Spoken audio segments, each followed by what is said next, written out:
We have very, very good news for you all tonight. Christina Lindberg is in the building.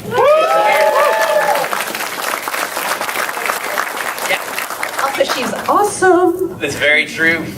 So my name is Joe Ziemba. I'm the director of genre programming here at the Alamo and the director of the American Genre Film Archive here in Austin. And I am here tonight with... Annie Choi. That's all you need to know.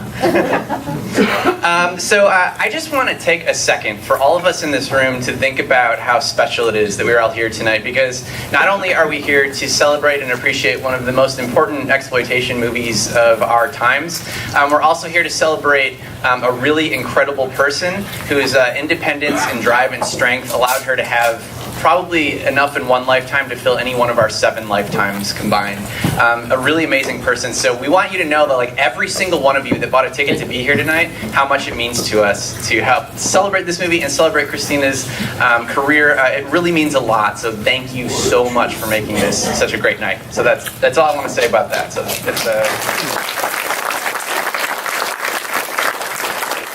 So when Annie and I met about almost 8 years ago, we started a flurry of exchanging movies with each other because we were so excited to, like, oh, you know this movie and I know this movie, like, what? Oh, it's so great and so much fun. And one of the first things that Annie said to me was, have you seen a movie called Made in Sweden? And I said, no. And you said, what? Yeah. The movie is incredible. Has anyone seen Made in Sweden? Other than Christina? Well, thank you, and it's amazing. Go out and rent it. Yeah, and so that started this incredible journey for me personally, and Annie was the person that introduced me to Christina Lindberg and her films, and from there I saw Made in Sweden, I saw Second Fury, and then I saw this movie, Furler. And with each successive one, I was completely blown away by the movies, not only because of the movies themselves and, you know, the experience of watching them, but Christina herself and her performance and what she brought to the table in each one was really impressive and really left a mark. Yeah, she's definitely an incredible actress, and you'll see this in this movie. How many people have seen this? Woo! Yeah, okay, good. You've never seen it like this. Yeah, so that's exciting. Good, yeah. Yeah. So, so we're here to watch a 4K restoration of Thriller tonight, which is really exciting. And just so everyone to give a heads up about what version of the movie, we're not seeing a movie with hardcore sex in it. We had the choice and option to see a restored version of that version or the restored version without that, and we chose without that. But this is still the longest version of the movie that anyone has ever seen. It's never been released in this form ever. So it's going to be really exciting to see it. Yeah, I'm excited to see it. Yeah, and so I think you have some really great perspectives on this movie, more so than I would. And so I think you should talk maybe a little bit about that. So this is an exploitation movie, which means you are going to see some exploitive elements. This means sexual violence. It means some uncomfortable scenes. But I think you guys are all here because you understand that. So thank you. And if you want to leave, that's totally fine. But I want to say something about exploitation in general as a woman and a feminist, as all you are, I'm sure, that, you know, enjoying an exploitation movie doesn't make you like a deviant, doesn't make you like a crazy person. You don't have to turn in your feminism card. It's like no different from listening to Ozzy, doesn't make you like a Satan worshiper. Unless maybe you are, and that's okay too. We accept all kinds. And we were talking about at dinner yesterday that how genre lovers all have this community where we kind of understand each other and understand each other's likes for certain types of movies that other people might be really offended by. Exploitation is designed to offend you. So if this movie offends you, good. It should offend you. I mean, it was literally designed to get under your skin and poke around and, you know, salt the wound a little bit and make you feel really awkward and uncomfortable.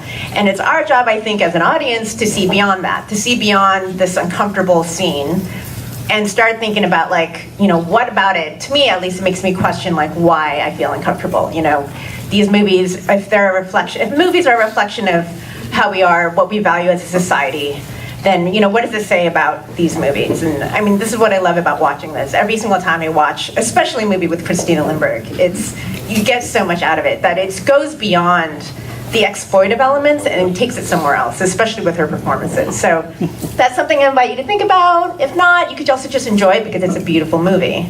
You know, so this movie operates on so many different levels, and I feel like everyone can have a different take on it. I see this as a very pro-woman movie, and which is weird because there is a lot of sexual violence in it. But I mean, maybe you'll see it that way too, and that's what I hope. And if you don't, that's okay too. Exactly. Yeah. So I think at this point would be a great time to welcome our guest all the way from Sweden. Please give a huge round of applause for Christina Lindberg.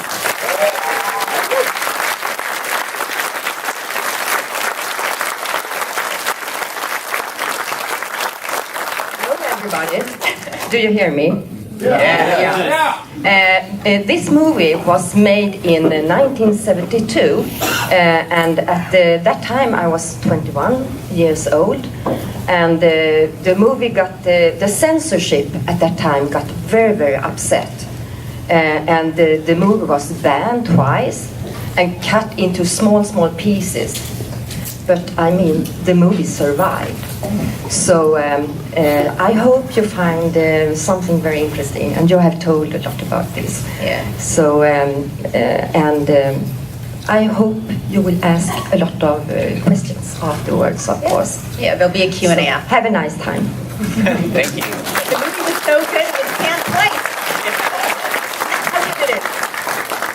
So as usual with all of our screenings, please no talking and no texting and no interruptions, especially tonight. That's respect the movie and respect Christina's presence here.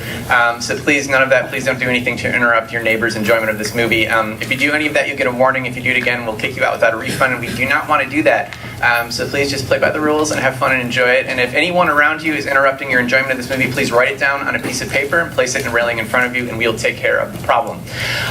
You guys got to give a huge round of applause for the wait staff here tonight at South Lamar.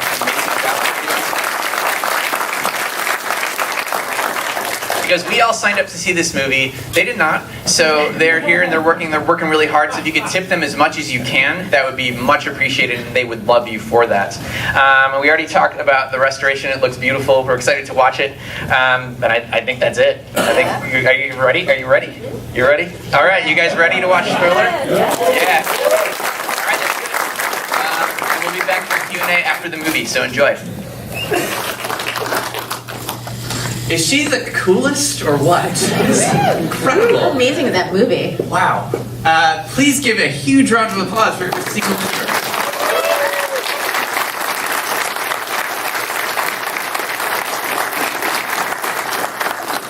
Thank you. You're welcome. So, your life has been a huge adventure. You've done so much, from modeling to being a giant movie star the world over, to being a magazine mogul, to now being Sweden's foremost mushroom picker, expert on mushrooms. Yeah. It's very true today. And how did you get involved with Furler? With Thriller, well, it was like that you told right now, that I was, at first I was working as a fold-out model for a Swedish magazine, and then it went on to Penthouse and French Louis and so on. But I can't say I was so satisfied doing just this, but I got those movies also made in Sweden, for example. It was the first movie, and then I was still in school. But it was not, I didn't have so much money. I grew up rather, not poor, but I didn't have a lot of money. So when I got this offer, I was in school, I said, well, yeah, I think I do this. So I ran away from school for 2 weeks and made that movie, made in Sweden. It was the first one. And after that, I graduated for some kind of high school. I was reading Latin and so on.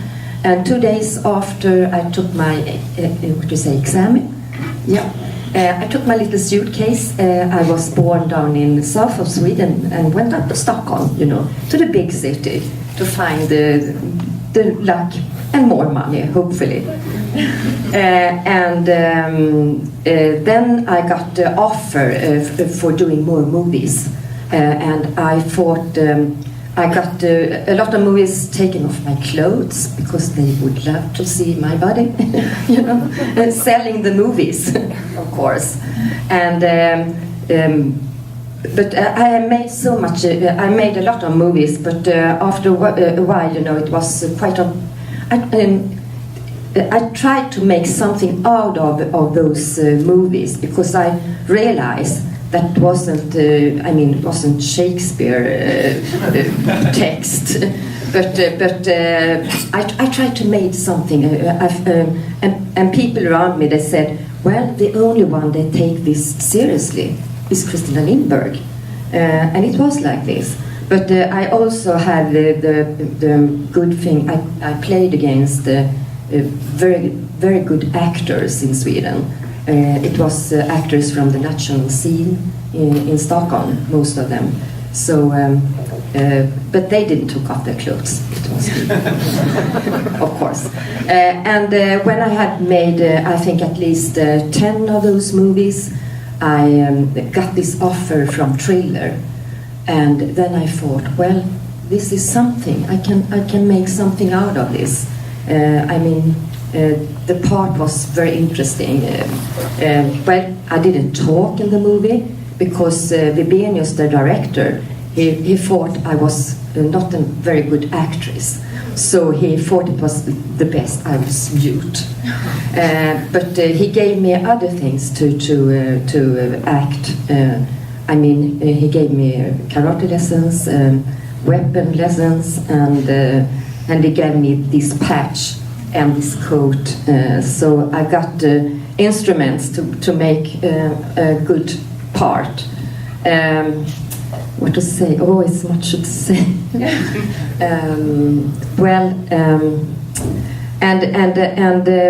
He had made a movie before Thriller, a child movie, and it's a very strange. Just like this. Absolutely. Yeah. But he lost a lot of money at that movie. And then he thought he was like to have back his house and his wife and everything like that. So he thought he was going to do a really shit film to earn a lot of money. And who was the most famous girl at that time? Yeah, it was Christina Lindberg. But he didn't thought I could act. But he thought he could make some big money out of me. I got this part, and I was lucky for his situation. So he made this movie, and it got as I told you before, it got very bad words. People didn't like it. People maybe like it, but don't the people who write about films, they didn't like it. So it's always those people. Yeah. But today I think people see this movie in another way, really. So, and I'm happy for that, I must say. Yeah, your performance is incredible. Oh, thank you. I don't know why he thought you were a bad actress. No. But no, this is Okay. You communicate so much without saying a word. There's so much anger and so much sadness and so much dignity. Okay. And then you kick so much ass. Yeah. So much ass. I was like, yes, go get him. Yes, work. Okay. Yeah. But it was also funny. When we made these scenes, for example, he never told anyone that we were going to do a scene with me in those coat, the patch, and the weapons. So people sometimes got very, very surprised. There come a girl in the police car and behaved.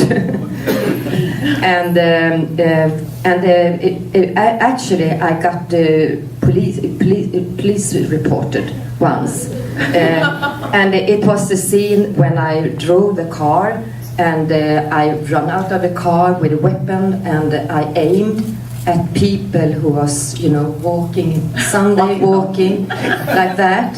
And then they saw me in this coat and the patch and the weapon.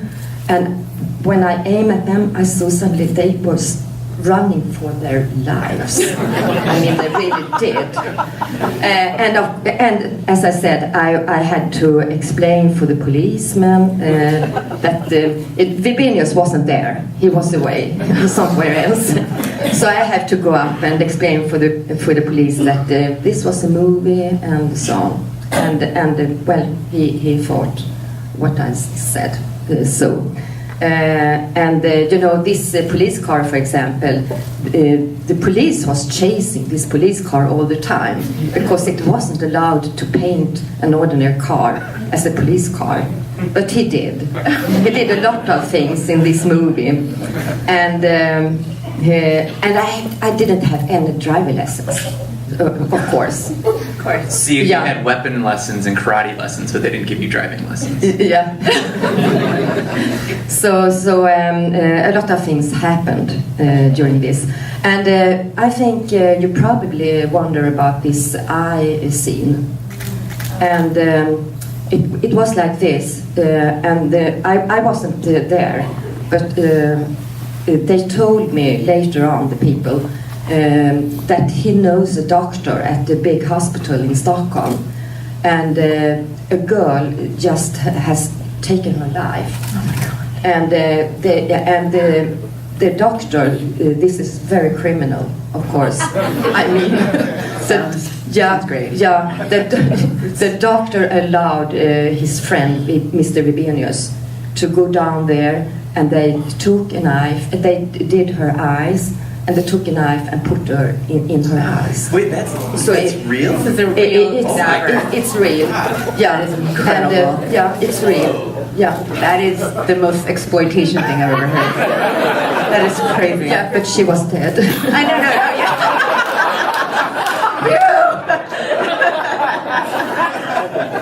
That's incredible. Yeah. I'm gonna watch that again. Yeah. Like right now. Do that. Yeah. But he was incredible. That's the fact, and he still is. Wow. Yeah. I don't know how to follow it up. So your character inspired Kill Bill with Tarantino. Do you want to talk a little bit about? Well, I met Tarantino for a few years ago, and he was in Stockholm introducing Inglourious Bastards, a very nice movie, I think. We met at his hotel. It took 1 hour, and we met at his hotel. And then he came to me and embraced me, and he said, "Well, you're exactly as I thought." And I have taken with me a lot of photos and a lot of those movies I have made. And we sat down and talked. I don't know what I talked about, but he talked all the time. That's the truth. He was very, very kind. And I signed things all the time for him. And I have to be honest, I didn't know who he was, really. And this is the truth. I have seen Pulp Fiction, and I thought it was a good, very good movie. But I didn't know anything about Tarantino. And then he asked me after half an hour, "Christina, don't you think you would like to have me signing something for you?" And I said, "Of course." Sure, yeah. And he did. And his signs is so nice. He signed, "I'm your biggest fan," he said. And also he signed on Thriller, the cover, he signed, "Thanks for the inspiration." And I thought that was great. It's kind of amazing because one of the biggest directors of genre films in the world was your biggest fan, and you're like, oh. Yeah, but You know, it's It's a guy. yeah. Yeah, but today I know, of course. Yeah. It's Yeah. really nice. Yeah. You guys were talking last night over dinner, something really interesting about the reaction of this movie when it came out, with feminists in particular, which is a really interesting story, I thought. Yeah, well, I was bird from somewhere else in the beginning of the 70s, because in Sweden, as in all over the world, I suppose, the feminist was a very strong movement, and they were very aggressive, and those fold-out magazine, for example, that I was on the cover most of the time, was very big. It was a very big magazine like this, and they hate those magazines. And they hate a girl with eyelashes and high heels and I didn't look like them. I didn't. But I thought I have a funny life, and I thought they have a boring life. So I was satisfied. But they told me also that this movement has. They had a picture of me. Which they used to play, this darts, on my picture. I don't know if it's true, but it's a funny story. Yeah. But now I would say the reaction is somewhat different. Yeah. I would say the modern reading of this movie is that it is very. Yeah, it's nice because today, when I travel around and so on. Women come to me and say, well, I'm a feminist and I appreciate what you have done so very much. And that's great. That's great because I am a feminist, but I am not. But in some ways, I think every woman are. Yeah. Were your eyebrows done that way for yourself? Were you just wearing your eyebrows that way all the time? Or were they done specifically for the movie? You mean those? They're so perfect. Those? Your eyebrows are perfect. Yeah, they were perfect. She's like, I know. Yeah. Next question. No, they were. You pick them, like that. They were finely tuned, okay? And then there seems to be throughout the picture an almost jovialness towards the authorities, the police. In your country at that time, were they kind of not respected very much? Like the guy sticking his tongue out when she's in the police car. They don't know that it's her. They would think that it's a real policeman in that vehicle. The guy that doesn't pull over when she's behind him. Was there basically, your Swedish people in general just not very respectful to the police at that time? At that time? No, I think they were, but I have to be honest to tell you, today Swedish people are not, don't believe in the Swedish police. That's the truth. Same as here. Yeah, so... Another question? No, right here. Question. How did you end up working in Japan, and relatedly, how was that experience? In Japan? Yes. Well, that was very, very special because I was down at the Cannes Festival. I think it was 71 or something like that. And that year I was, the girl at the beach, you could say. And because of that, it was a lot of pictures spread all over the world. But I had made a movie called Exposed before, and then I had been traveling all over Japan, so I was a little bit well known in Japan at that time. And when I went home, some Japanese guys come to me and said, would you, I was my own manager, I was used to take care of myself, even if I was very young. And they said, Christina, would you like to act in Japan? And I said, yeah, that sounds interesting.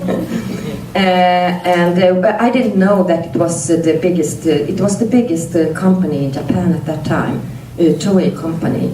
I think they are still going on. I think they are as big today. Yeah. And and then I went to Stockholm, and then I went to Tokyo. And signed for 2 movies in Japan, and the movies was done in Kyoto.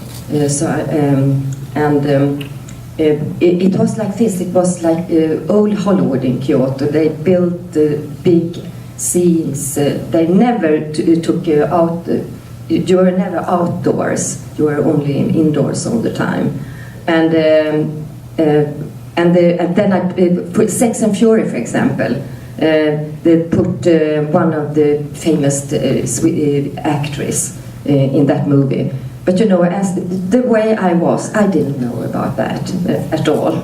It was the same with Tarantino and all those things. And then I also made a movie called Traveling to Japan. And there was a man, he was also very famous at that time. And that was a very, very strange movie. I got raped all the time through the whole movie. So it's a very strange one. I don't know if you have seen it. Has anyone seen that? I haven't seen that. You have seen? No. I don't know if that's ever been available Released over here. here. Yeah. I mean, Sex and Fury is. Yeah, Sex and is rather amazing. well known. Yeah, Yeah. But traveling to Japan is something very, very strange and very Japanese. It was great to be in Japan because I am as small as Japanese people. They don't want to look like this. It's no fun. And I was very, very shy at that time. I'm still a little bit shy, but I was very, very shy. I was like Japanese people, so I fit in that kind of world. And after I had made those movies, they asked me if I would like to stay. And I can say today, I'm very sorry I didn't stay, because it would have been great to make some more movies in Japan. Because I think they were a little bit, what do you say, they were better. They made marvelous movies at that time, if you compare with other movies. Not Thriller, but other movies. Yeah. But I went home because I got a telegram and they asked me to go home for playing a movie called Anita with Stellan Skarsgård. And that's the way. That was a great question. Another question right here. In certain versions of Thriller, the character Madeline was renamed Frigga. Do you know why that is? I don't know really. It's interesting if someone can tell me, because she's her name is Frigga in English, and it's like a Viking name or something like that. I don't know, but I like the Frigga more than Madeleine. I used to if I write Frigga because it's a better name on her, I think. Another question? Way up in the back. I've heard that, I read, of course, you know how that goes, but I've read that live ammunition was used during the filming of the movie. Can you confirm or deny that? The question was live ammunition used during the filming of the movie? But what? Real bullets. Shooting real bullets. Yes, yeah, I did. Wow. Yeah, of course. What is this movie? Yes, of course. Bananas.